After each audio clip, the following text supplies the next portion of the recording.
This is a Healthier Michigan podcast bonus edition. We're recording on March 27th, 2020. On March 10th, 2020, you may know Michigan reported its first 2 cases of coronavirus, and the next day the World Health Organization, known as the WHO, called COVID-19, the coronavirus, a global pandemic. Day after day, it seems like we're inundated with an influx of information. It's pouring through news outlets, social media, well-meaning friends, relatives, neighbors. Everybody's hearing things from different sources. And remember, we're in a 24-hour, 24/7 news cycle now. So you may see one expert last hour and another expert the next hour, and sometimes that information doesn't all jibe. There's so much to take in, and it seems to become overwhelming at times. On this episode, we want to talk about the current state of coronavirus, clear up any misinformation that we're aware of, and we're starting to hear things about potential treatments and lots of information coming our way. Stuff we've read online. We want to offer you the most up-to-date information possible, so we are enlisting the help of someone from Blue Cross Blue Shield of Michigan, Dr. George Keepa, who is the Deputy Chief Medical Officer there. Well, how are you, Dr. Keepa? Good to talk to you again. I'm doing very well, Chuck. Good to talk to you also. Thanks so much. So much happening right now. And again, we're recording on March 27th, so we're several weeks into this cycle in the state of Michigan where so much has changed. But there is also misinformation that's coming out. So maybe we can start with some of the basics. What is COVID-19 so we understand it? Well, Chuck, COVID-19 is the disease. It's the disease that's caused by a virus, a coronavirus, a new novel coronavirus. The technical name of that virus is SARS-CoV-2. And the coronaviruses are known to us. Some of them cause what we call the common cold, and they've been around for a while. And also, in the last 20 years, we've had a couple of outbreaks of coronaviruses that were significantly more severe than the common cold. In 2003, the SARS, or severe acute respiratory syndrome, which was a coronavirus, started in Asia. Mm-hmm. And in 2012, we had MERS, the Middle Eastern version of the same virus. Both of those were significant outbreaks of severe disease from coronaviruses. But what's happened now is a novel coronavirus that started in Wuhan in China, probably sometime in December, has, as you know, caused the pandemic in the world. It's spreading globally, and it's unfortunately reached the point of global spread. But if we think about it, in a normal season, we'd be thinking about the common cold and the flu, of course. But this is very different because for the flu, you've got vaccines, you've got treatments, but now we have a situation where we have a novel virus that there is no immunity out there in the population. So it's a very different sort of situation. So how does it really differ from the flu in the sense that we hear flu start, and is it really because we aren't getting inoculations, and as you say, we don't have any built-up immunity to it? Is that what the differences are here? And I don't mean the difference in symptoms. I mean just the difference in how it's attacking the host, which is us, human beings. Right. Well, yes, those are 2 key differences. But in terms of how it's attacking the host, there are also some differences in it seems to be more contagious. And exactly why that is still being researched, but certainly the rapidity with which it's spread makes it different from previous coronaviruses. And there is a difference in terms of how it seems to be so contagious. And it has something to do with both the manner in which it's being spread and the rapidity with which one person can give it to another. So with COVID, there's it seems one person typically gives it to 3 other people, whereas with the flu, it's more like one person gives it to one more person or slightly more than one person, if you catch my drift. So epidemiologically, there's a difference in how it's spreading and how it's contagious. On the other hand, we think it spreads mainly by respiratory droplets, which is probably similar to how the flu is spread, although there is some talk about a study that showed that it might be airborne, but we really don't know yet exactly what that means. The main spread is when someone coughs, those droplets can land on somebody else, and that's the reason you got to stay 6 feet away from others. Or if those droplets get on your hand somehow, if somebody gets those droplets on a surface and you touch that surface and then you touch your face, that's another key way it spreads. So there's a lot of similarity and how the flu and the COVID spreads, but there are some differences in the epidemiology just based on the contagiousness that we're seeing. I want to come back to that contagiousness in a minute, but let me just go back just one place, because as a science geek, when I see an article that says, oh, scientists found 6 new species of butterflies in the Amazon, I'm always like, wow, how did we not know they were here? Why is this virus novel? Does it just come from nowhere? Does it morph from SARS into something else? Like, why have we not known it was there or that it was coming until it got us? Well, it depends who you're talking about. The epidemiologists knew it was coming. Anyone who's taken a master's of public health, I've spoken to a number of students, including my own daughter has a master's of public health, and she said that she was terrified after listening to her lectures, and that was about 5 years ago. Wow. So in terms of what's coming, I mean, there are over 200 species of viruses out there that cause human disease. Mm-hmm. And in terms of the common cold, there are probably over 100 of those. They include like rhinoviruses, adenoviruses, and also I mentioned the coronaviruses. We knew they were there. But what we didn't know was that a virus like this, when it would happen, but it did occur. And what's different about this virus in terms of, again, I mentioned the fact that we don't have the herd immunity, but this virus is somehow beating our immune system, even in the non-specific sense. Our immune system has a non-specific arm and a specific arm, and somehow it's getting around that first part and leading to the tremendous variation in symptoms that we're seeing.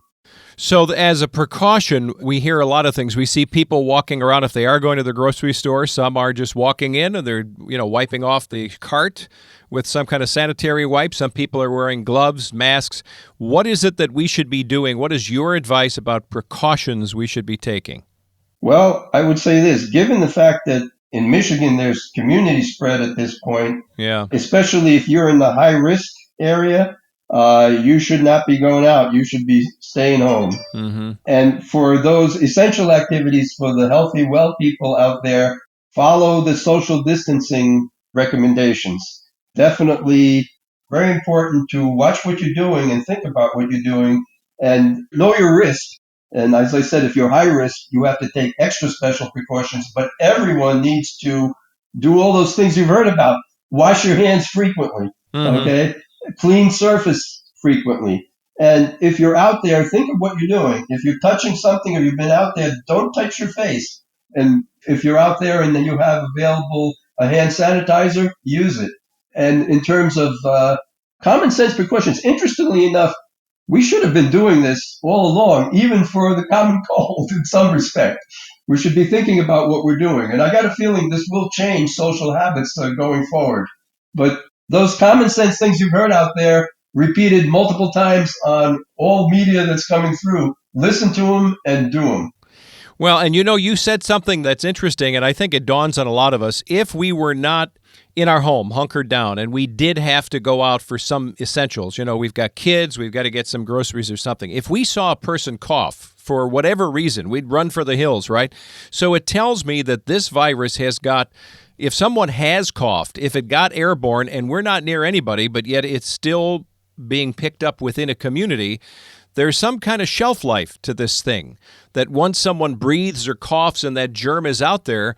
Do you have any insight about, when it lands on plastic versus paper, if the temperature is higher or lower? Is there anything that you're seeing that seems to be real science that points to, I guess I would call it the livability of the coronavirus?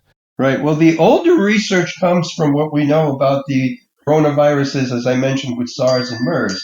There's been some recent research that looks at, and actually I think it was reported in the media recently. So in terms of surfaces like glass and plastic, it may actually survive for several days. Paper or porous substances seem to absorb the virus, so it survives a lower period of time, maybe just a few hours. But the good news in all of this is it's very susceptible to disinfectants. So the standard disinfectants that most people use are very good at eliminating the virus on surfaces such as glass, plastic, or metal. And the other key question was, does it survive in the air? And these recent studies have said it may actually survive for several hours in the air, but there is no specific evidence of spread through airborne at this point. It's been found in some vents in hospital rooms where there's negative pressure, or I'm sorry, positive pressure where it pushes the air into these vents, but nothing that's actually shown that it can spread that way from one person to another airborne. Well, in my lifetime, I remember various outbreaks, SARS, MERS. I remember back in the day of Legionnaires that got big news when you talk about something being stuck in the ductwork, that could be living in there. So the disinfectants you're talking about that have the high probability of taking this thing out would include the alcohol that's in the hand sanitizer, and then anything that has a bleach product in it, like the wipes we may use to, on the kitchen counter. Are those the two best defenses? Those are excellent defenses. Make sure that alcohol has a high alcohol content. They used to say 60, and I've been hearing 70 more in terms of percent. And we do have a link to that on our mibluesperspectives.com. And it links to the CDC list also of the preferred compounds if you want to get specific. But what you mentioned is exactly correct. When it comes to who is high risk, we hear that. Age, we know, that seems like a pretty sensible thing to think about. But what would be the list of things that people may have in their life that could make them high risk? Well, yes, I agree that age, and the CDC says greater than 65. The World Health Organization says greater than 60. But if you have chronic conditions, including certainly lung conditions, I would probably put at the top in terms of asthma, COPD. Lung conditions are thought to increase the risk of getting severe disease from COVID, since this very high morbidity occurs when it hits the lungs. As far as other cardiovascular diseases, also increased risk. And of course, since we're always worrying about our immune system, and in terms of anyone who's immunosuppressed for any reason, if you're taking medications that can decrease your immunity, if you've had a organ transplant, certainly, if you're taking certain rheumatological medications that are known to affect your immune system, that's very important to consider. So anyone who has a chronic disease should definitely take extreme precautions. Everyone should be following social distancing and all those common sense approaches we've discussed and are out there on the media. But those who are in the high risk categories definitely should take extra precautions. And the CDC constantly updates the list. They've asked questions such as, well, what about pregnant women? And even though there's no specific information saying that they're at greater risk, certainly anyone early in the pregnancy should be careful. And I think that I would probably also put them in the take extra precautions list. Mm-hmm. And regardless of your body's state of wellness at the moment, let's just start there. How does this coronavirus attack us? How does it affect the body? What is it doing when we first touch it? Maybe we touch our face by accident and we get it. What's it doing? Well, it's thought to get into our mouth, into the oropharynx, into the nasal mucosa. And when it gets in there, it tries to get into our cells. And while it's doing that, remember I mentioned we have kind of two arms to our immune system. So the first arm is called the innate immune response. And we have, actually, it's interesting, about 5% of our genome is dedicated to recognizing what we call pathogen-associated molecular patterns, or PAMPs. And so our innate immune system is looking constantly, what is this? Is this something new that's trying to attack us? And so somehow the coronavirus figured out a way to get by that aspect of the immune system. The other aspect of the immune system is the adaptive arm. That's where we make antibodies to any pathogen that comes at us. But it takes time to do that. So the problem here is that in the time that this virus is getting by our first line of defense, we have to give it enough time so that our second line of defense can recognize it and start making antibodies to it. That's where vaccination comes into play. If you have a vaccine, you've already got memory cells that are ready to shoot out those antibodies early. And that's what's missing here. So the virus is figuring out a way to sneak around the first part of our immune response. And because we don't have that second level of adaptive immunity, it's going to take a week or two to get that moving. That's a key approach in terms of whether or not we can defend our body against the virus. And in terms of how any pathogen affects us, our body is constantly vigilant.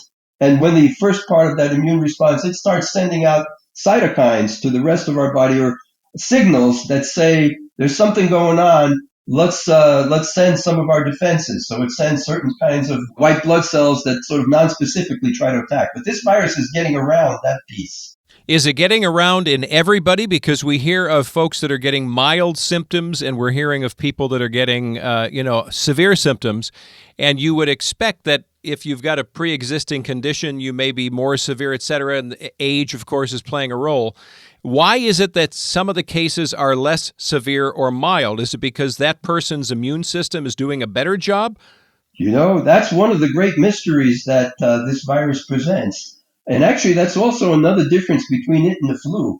The flu can hurt very young infants and children, and this virus seems to be not as effective there from its point of view. So the mystery of why, for instance, we're seeing a lot of 21 to 44 or 45-year-olds getting it, and why some are more severe than others, there's a lot of thinking going on that.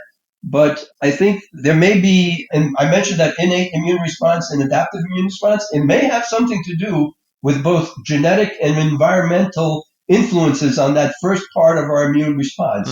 For instance, one theory is what they call lymphocyte depletion. All viruses, even the common cold, cause our lymphocytes to go down. If you get that common test, the complete blood count with differential, if you look at anybody with a virus, you're going to see a decreased lymphocyte count typically, and an increased neutrophil count.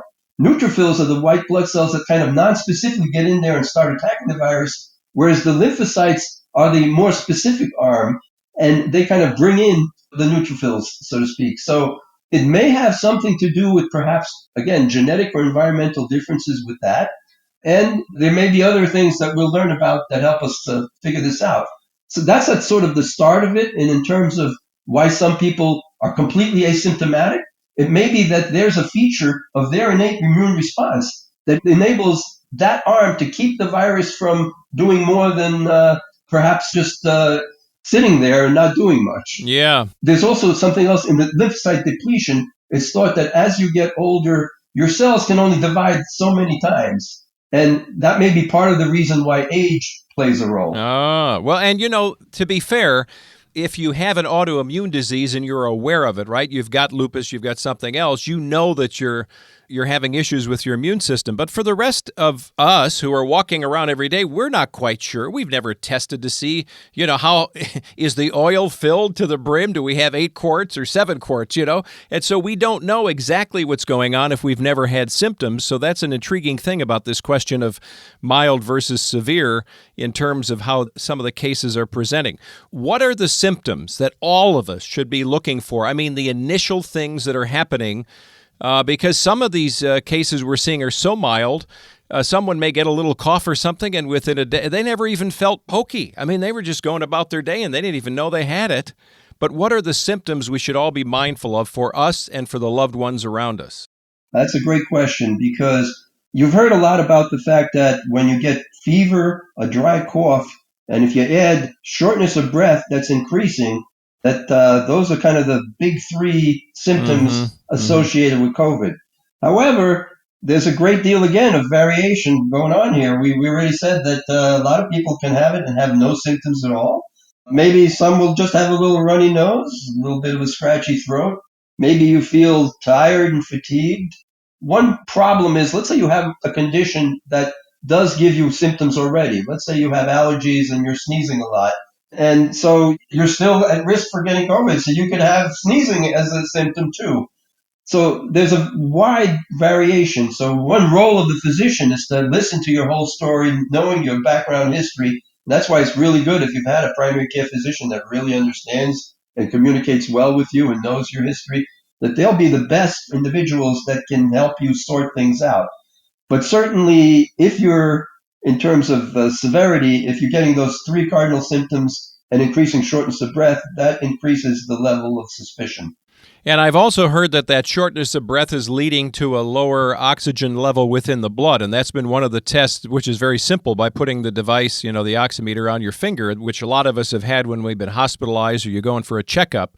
So is that something that you're seeing as well, that ox level is coming down in people that have COVID? Yes, those in the emergency rooms, that has been a one way they are checking. So Hmm. normally, if you put on one of the pulse oximeters on your finger, you should be running about 97, 98. If you're down below 90 in the 80s, that's an important signal to check out what's going on. So without mentioning names, I have to tell you again, we're recording this March 27th, but as of yesterday, the 26th, we have a dear friend of the family who said her husband may well have COVID. He was tested. Now, here's what's interesting. She's in the same home. She's got no overt symptoms at all.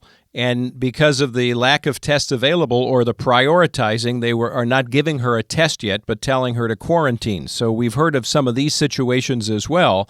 But if you've got a person who has tested positive in your family, in the household, what are we all supposed to do? Because for many families, they don't have the option of just evacuating and going to stay with somebody else, and probably that's not what they should do anyway. Yes, well, that gets from the sort of definition of quarantine and isolation.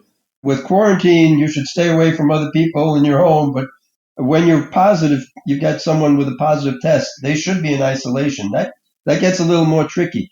They really should be separating themselves from even other members of the family, stay in a separate bedroom, let's say. Hopefully, there would be a separate bathroom facility that they can use.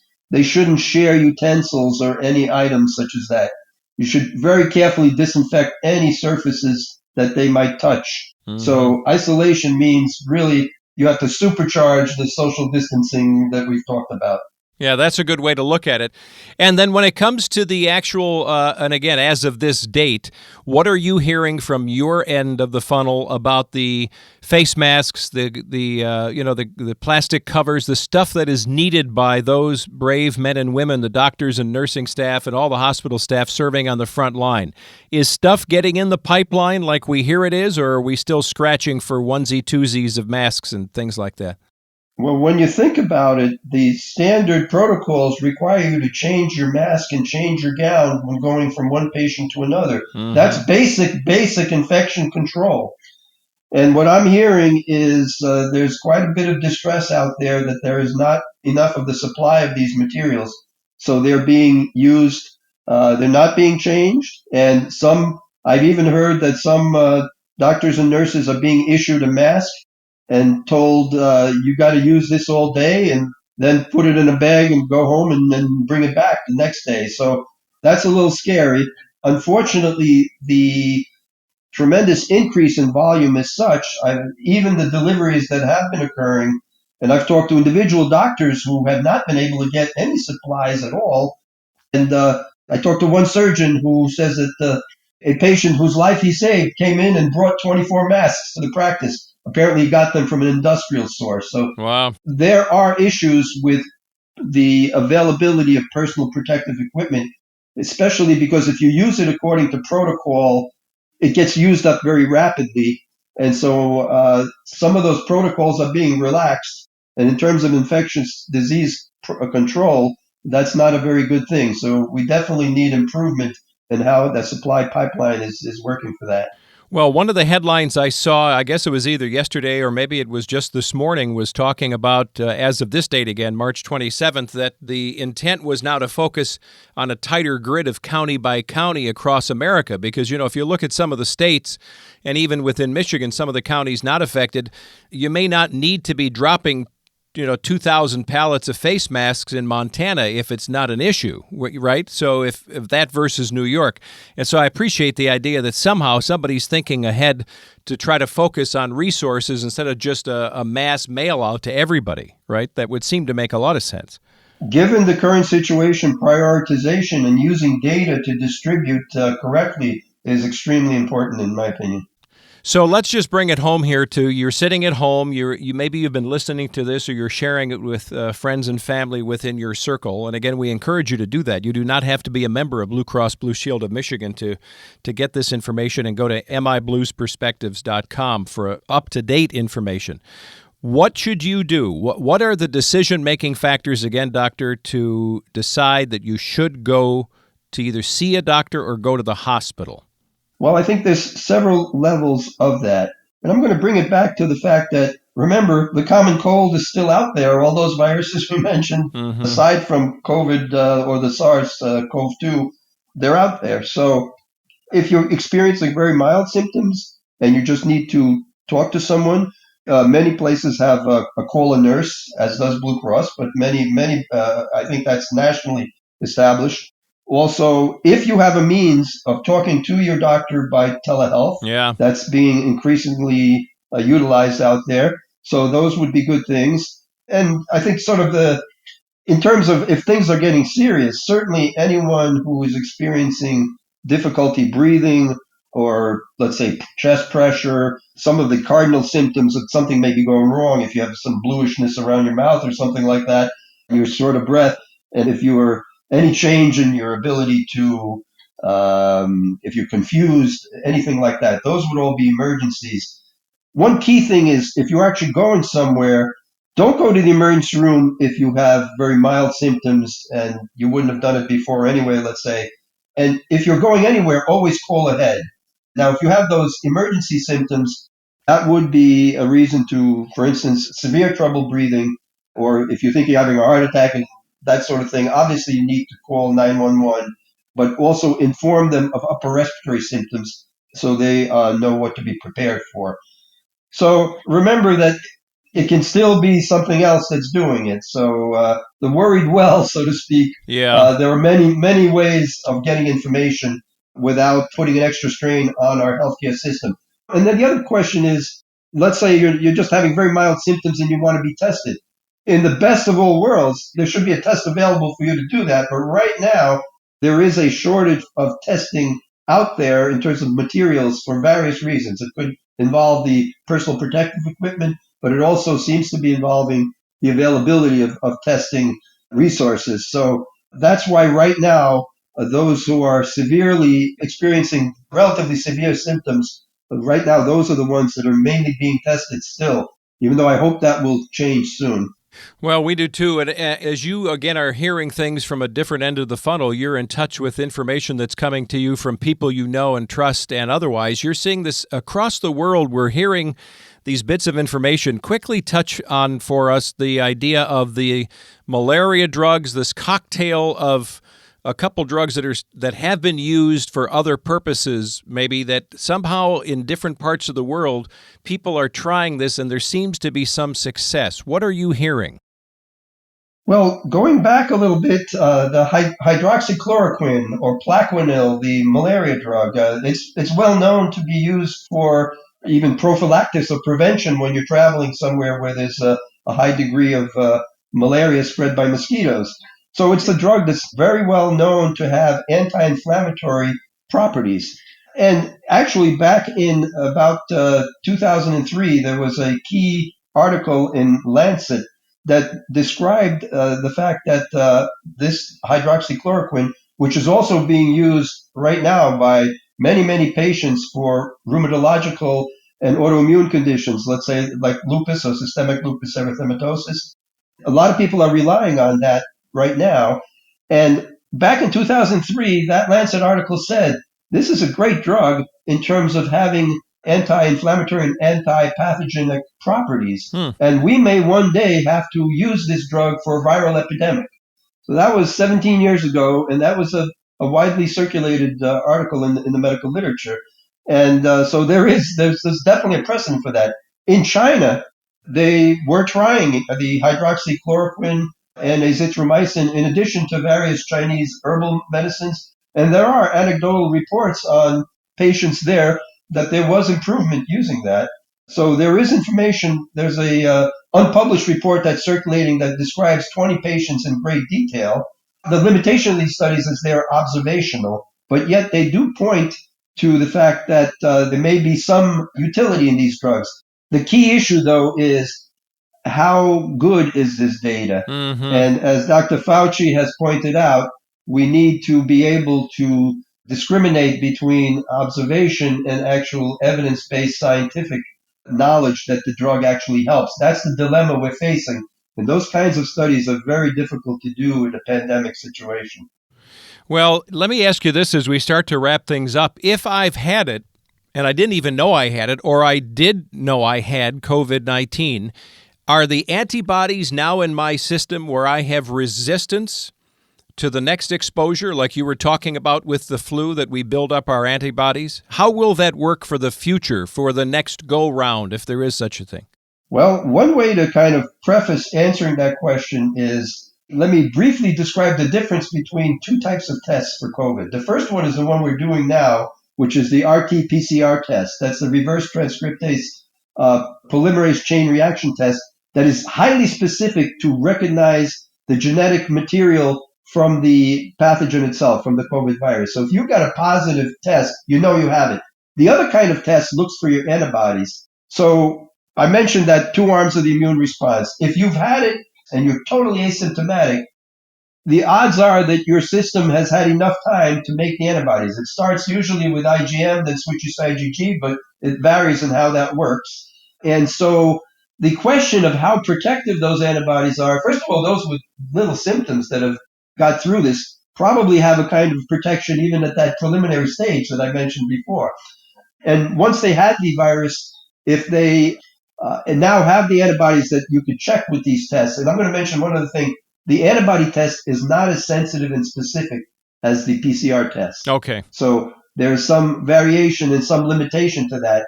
And as clinicians, we are careful when we interpret the antibody test. That's a key point here.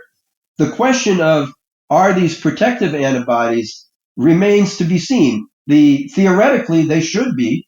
Let's say that someone had mild to moderate symptoms and came through and did fine, as the majority of patients who have those do. So at that point, the fact that they do have these antibodies in their system is very likely to protect them. But the problem is that's our theory looking into the future. The data of what actually happens will let us know if that's true. So I think it's very probable that that's true, but we don't absolutely know the answer to that question. I mean, we wish we had the answers, and I think that's one of the issues that all of us are facing here, not just because we're Americans and we need things done quickly and we want to get from A to B fast, and, we kind of wired some of us to be type A, but you just wish we could get a handle on the answers, and I think that's leading to a lot of stress as well. This is something that seems like a bucking bronco. It's so unwieldy for so many people psychologically. We've been talking about the medical side of this, and there's the psychological part about being cooped up in your house and all the rest of it, right? There definitely is a tremendous psychological stress on the fact that everything's changed so dramatically. One day we're going about our daily work, mixing with people, going to stores, using transportation. The next day, suddenly everything is different. Yeah. And that definitely increases the stress on people who are very well adjusted and doing great before even. But certainly if you add to that any additional stresses in terms of family, friends, work, worrying about finances, there's a tremendous amount of really unprecedented stress out there. So it is a good time to take advantage of the many materials out there to help to deal with that. Again, that website I mentioned earlier, mibluesperspectives.com, has a great deal of information on how to do that. CDC has good information links. I would imagine that every public health department of every state now has help available to give advice on how to minimize your stress, how to take a deep breath, how to think about what the good things are that gives you time to reflect, perhaps. There are things that you can do to help relieve stress in that manner. And the fact that I mentioned before that now we can get ourselves connected to health professionals through telehealth and telemedicine approaches. There are mental health professionals that are available through that approach. And I would certainly take advantage of those or recommend that to anyone who's feeling unusually stressed here. And Dr. Keepa, I want to mention, I've been trying to post this myself. Out of all of the dozens of episodes we have at A Healthier Michigan, we've got so many. I would think it's over a dozen that have different angles about your healthfulness when it comes to your peace of mind, mindfulness, less stress, eating properly, working out at home versus going to a gym. I mean, we're faced with those changes that even for those among us who, thank God are healthy, we're still having to change our routine, but those stressors can be important. I had someone who I know and love say to me, the other day. It's going to be amazing when we're coming out of this thing to see how many people were stress eating. They went for the cookies and the milk, and they're going to come out with a different kind of health issue on the other side they weren't even anticipating. Weight gain, diabetes issues, So this has got a lot of fingerprints on many different aspects of our healthful lives. No question about it. And actually, you reminded me, one of the new things that the CDC posted is the BMI over 40. So certainly those who are considered highly obese, they're also considered in that high-risk group. And the reason for that probably is also the fact that when you do gain weight tremendously, that can bring about a condition we call metabolic syndrome. That can affect your immunity. And that may be one of the characteristics also that we're seeing out there in the population that increases susceptibility. So, Dr. Keepa, what is Blue Cross Blue Shield of Michigan doing in addition to help all of us? Well, Chuck, Blue Cross Blue Shield of Michigan, in conjunction with the Blue Crosses across the nation, wanted to make sure that we weren't going to put our members into additional stress of worrying about their finances of healthcare. In addition to worrying about getting the COVID test. So one thing we've done for fully insured Blue Cross and Blue Care Network patients, we've waived the copays and deductibles on the COVID test itself. We've also waived prior authorization for treatment and testing related to COVID, consistent with CDC guidance. We've also increased access to prescriptions, so you can get a 30-day refill early. You can get a 90-day refill if you were previously just getting 30-day refills, so you wouldn't have to go to interact with the pharmacy as often. Oh, that's great. And we've also increased the access to telemedicine, and much of it is available without copay or deductibles, again, for fully insured Blue Cross Blue Shield patients and BCN patients who have the telemedicine benefit. And so, in addition, Blue Cross is working with our providers through our value partnerships and PGIP groups. We've been meeting with our provider groups through the physician organizations every week through PGIP. We've worked on helping them with the personal protection equipment. We've helped them to understand the testing, what's available, any way we can in our arrangements with the various laboratories. And we've also tried hard to inform them of all the new changes in the medical policies and benefits that help us deal better with the COVID crisis. Well, we can't thank you enough for taking time to be with us, Dr. George Keepa, who is with Blue Cross Blue Shield of Michigan. He's the Deputy Chief Medical Officer. What a treasure trove of information we've gotten from you, Dr. Keepa. Thanks so much. Thank you, Chuck. Good to talk to you again, and be well. You too, Chuck. Thank you. Stay healthy, everyone. Thanks so much, Doctor. We've got a myriad of resources for you. We're going to put these in the show notes so you don't have to memorize them if you're listening to this at home. But you can check it out online. First of all, here are a couple websites. cdc.gov, WHO, the World Health Organization, WHO.int. And then Blue Cross actively updating information on MI Blues perspectives. You can find links again to all of those websites in our show notes. And ahealthiermichigan.org has got all kinds of podcasts for you that are available. So really use that as a resource. You've got time right now, or you should have some time. If you need to de-stress, if you need to think about your diet, some of these other angles that we sort of touched on, we've got a lot of podcasts that are available for you. We want to thank you for listening. Please stay safe, stay healthy, and stay informed. There's so much that's changing. And just be aware of your surroundings. Take those precautions Dr. Keepa was talking about. Wash your hands. Don't touch your face. And if you're not feeling well, obviously, we know we should be staying home if possible, but make sure you really think about the severity. If you see the symptoms coming up in someone you know, if you think you have this COVID-19, your symptoms are getting worse, call your doctor immediately and take advantage of the resources that are available to you. Take good care and be safe.